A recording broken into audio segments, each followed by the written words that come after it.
गणेशाय नमः, उमा महेश्वराय नमः, माता कुलदेवी नमः, माता पिता चरण कमलभ्यो नमः। आज 30वां अध्याय सती खंड रुद्र संहिता से आप लोग सुनिए। इसका शीर्षक है सती का योगाग्नि से अपने शरीर को भस्म कर देना, दर्शकों का हाहाकार, शिव पार्षदों का प्राण त्याग तथा दक्ष पर आक्रमण, ऋभुओं द्वारा उनका भगाया जाना तथा देवताओं की चिंता। ऋभुओं द्वारा उनका भगाया जाना किनका? जो शिव के पार्षद थे, उनके बारे में दिया गया है। तो अब सुनिए, आज का बहुत ही दर्दनाक, बहुत ही मार्मिक है।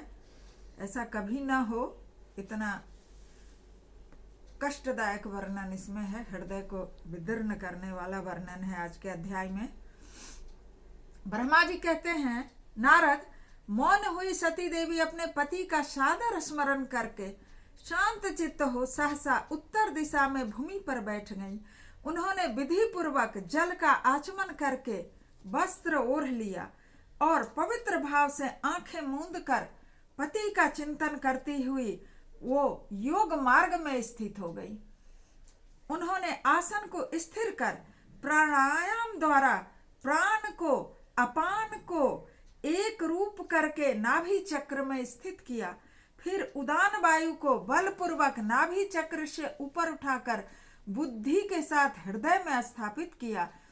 तत्पश्चात शंकर की प्राण वल्लभा आनंद अनिंदिता सती उस हृदय स्थित वायु को कंठ मार्ग से भ्रकुटियों के बीच में ले आई। इस प्रकार दक्ष पर कुपित हो सहसा अपने शरीर को त्यागने की इच्छा से सती ने अपने संपूर्ण अंगों में योग मार्ग के अनुसार वायु और अग्नि की धारणा की। तदंतर अपने पति के चरणार बिंदों का चिंतन करती हुई सती ने अन्य सब वस्तुओं का ध्यान भुला दिया। अब इसको मैं एक गाने के माध्यम से आपको बता रही हूँ कि किस तरह सती ने सब कुछ भुला दिया और सिर्फ उनका चित्त भगवान शंकर के चरणाबिंदों में लग गया। तो वो एक सती का भाव मैं आपको बता रही हूँ। ओ भोले रखियो मेरी लाज, ओ भोले रखियो मेरी लाज, जोर लिए हैं प्रीत के धागे, सब फीका है तेरे आगे, तेरे नाम से आत्म जागे, दूर दूर सब अवगुण भागे, रोम रोम में मेरे भोले, रोम रोम में मेरे भोले, तेरी ही आवाज भोले रखियो मेरी लाज, हो भोले रखियो मेरी लाज, तेरी दया के बादल बरसे, व्याकुल मन माँ काहे तरसे, टालो विपदा मेरे सर से। वो तो विपत्ति ही थी, जो सब और यज्ञ हो रहा था और उनका अनादर हो रहा था।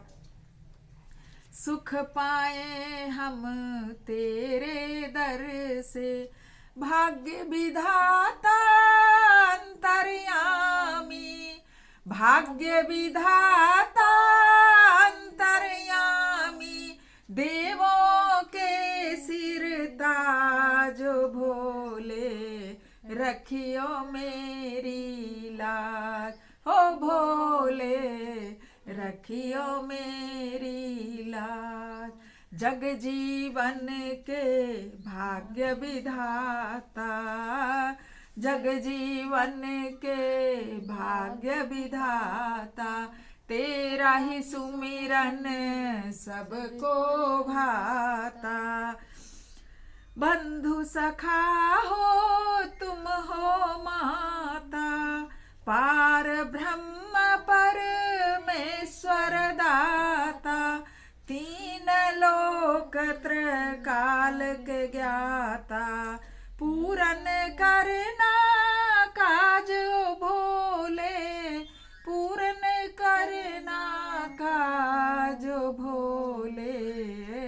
रखियो मेरी लाज, हो भोले रखियो मेरी लाज।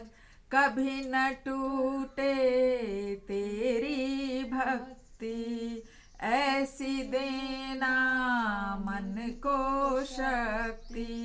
कभी न टूटे तेरी भक्ति, ऐसी देना मन को शक्ति।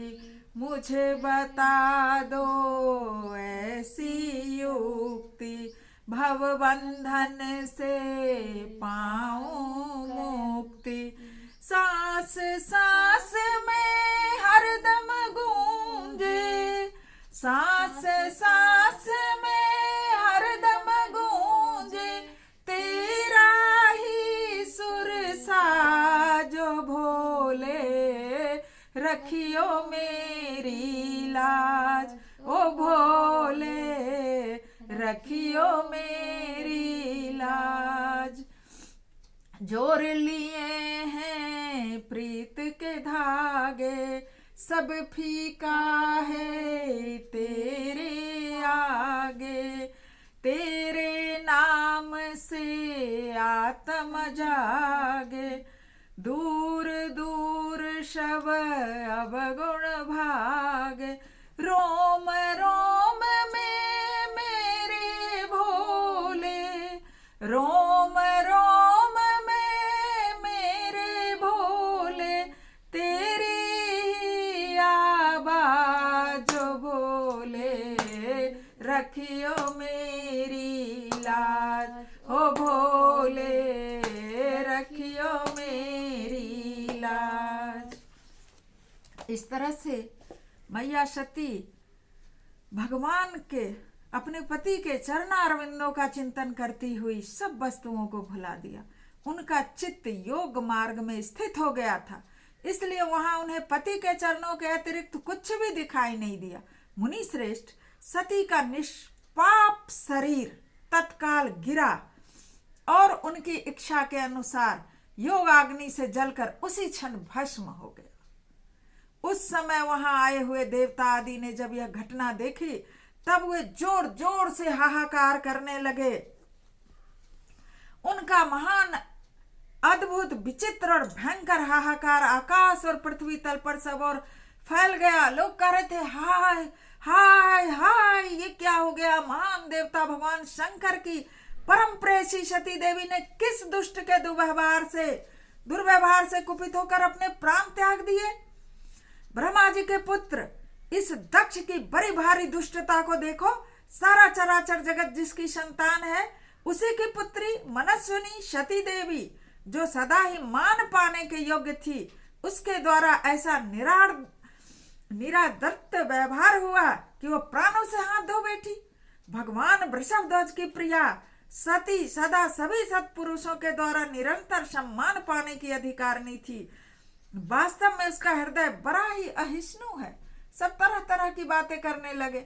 सब कहने लगे कि उनका हृदय मां सती का बड़ा ही असहिष्णु है कि उन्होंने प्राण त्याग दिया, और वह प्रजापति दक्ष ब्राह्मण द्रोही है, इसलिए सारे संसार में उसे महान अपयश प्राप्त होगा। उसकी अपनी ही पुत्री उसी के अपराध के कारण जब प्राण त्याग करने को उद्यत हो गई, तो महान नरक भोगी शंकर द्रोही ने उसे क्यों नहीं रोका? जिस समय सब लोग ऐसा कह रहे थे, उसी समय शिव जी के पार्षद सती का यह अद्भुत प्राण त्याग देख करके तुरंत ही क्रोध पूर्वक अस्त्र शस्त्र लेकर के दक्ष को मारने के लिए उठ खड़े हुए। यज्ञ मंडप के द्वार पर खड़े हुए भगवान शंकर के समस्त 60,000 पार्षद, जो भारी बलवान थे, अत्यंत रोष से भर गए, और सारे पार्षद 60,000 जो सती के साथ शिव भेजे थे, सब अपने बारे में बोलने लगे, हमें धिक्कार है, हमें धिक्कार है, हमें धिक्कार है। ऐसा कहते हुए भगवान शंकर के गणों ने अपने को तलवार से काटने लग गए। उन्हें शर्म आने लगी कि मेरे रहते हुए और ऐसा हो गया, क्योंकि वो लोग सोच नहीं पाते थे कि मन ही मन वो योगाग्नि में वहां योग लगा के कपड़ा ओढ़ के बैठी, क्या होने वाला है, सोच नहीं पाया। अचानक वो उसमें गिर गई।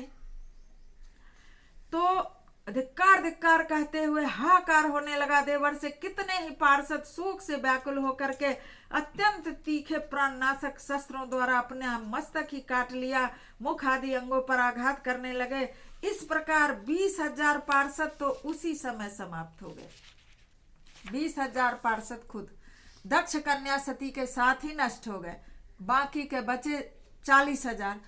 अद्भुत बात हुई, नष्ट होने से बचे महात्मा शंकर के वे प्रमथगण क्रोध युक्त दक्ष को मारने के लिए हथियार लेकर उठ खड़े हुए। मुने उन आक्रमणकारी पार्षदों का वेग देखकर उस समय जो भृगु थे, वो भृगु उनके पक्ष में थे, दक्ष के पक्ष में, इसलिए भृगु ने यज्ञ में विघ्न डालने वालों का नाश करने के लिए, वो सोच रहे थे कि सती मर गई उसके बाद भी यज्ञ विघ्न ना हो, तो ये जो प्रमथगण जो 40,000 बचे हुए हैं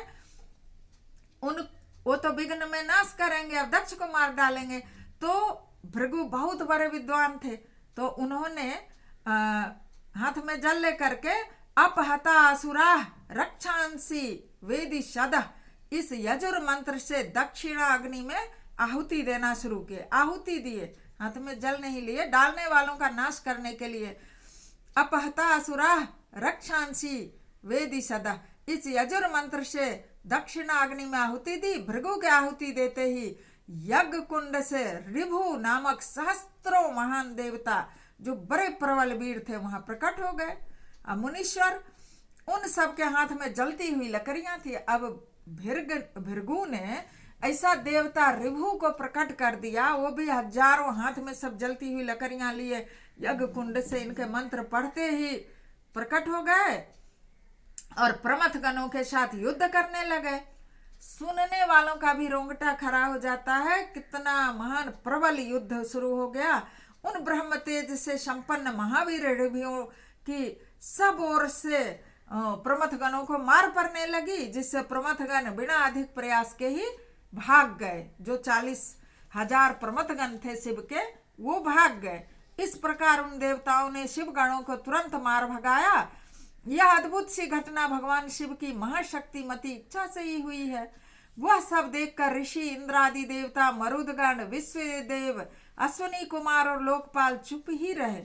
कोई सब ओर से आकर वहां भगवान विष्णु से सब लोग प्रार्थना करने लगे कि हे भगवान, ये विघ्न किसी तरह टल जाए। वे उद्विग्न हो बारंबार विघ्न निवारण के लिए आपस में सलाह करने लगे। प्रमथगणों के नाश होने और भगाए जाने से 20 तो नाश हो गए प्रमथगण, 20,000 और 40,000 भाग गए। तो जो भावी परिणाम होने वाला था कि अब ये प्रमथगण तो साधारण के थे नहीं, ये तो शिव के थे। अब सब घबरा रहे हैं, विचार विमर्श कर रहे हैं कि 20,000 जो प्रमथगण मर गए और 40,000 भगाए गए, अब क्या परिणाम होगा। भली भांति विचार करके उत्तम बुद्धि वाले श्री विष्णु आदि देवता अत्यंत उद्विग्न हो उठे। मुने इस प्रकार दुरात्मा शंकर द्रोही ब्रह्म बंधु दक्ष के यज्ञ में उस समय बड़ा भारी विघ्न उपस्थित हो गया। और इस तरह से आज का अध्याय 30 संपूर्ण हुआ। सती खंड रुद्र संहिता शिव पुराण का अध्याय 30 इस तरह से संपूर्ण हुआ। बड़ा ही विदारक था यह अध्याय। बोलिए सती मैया की जय, भगवान शंकर की जय।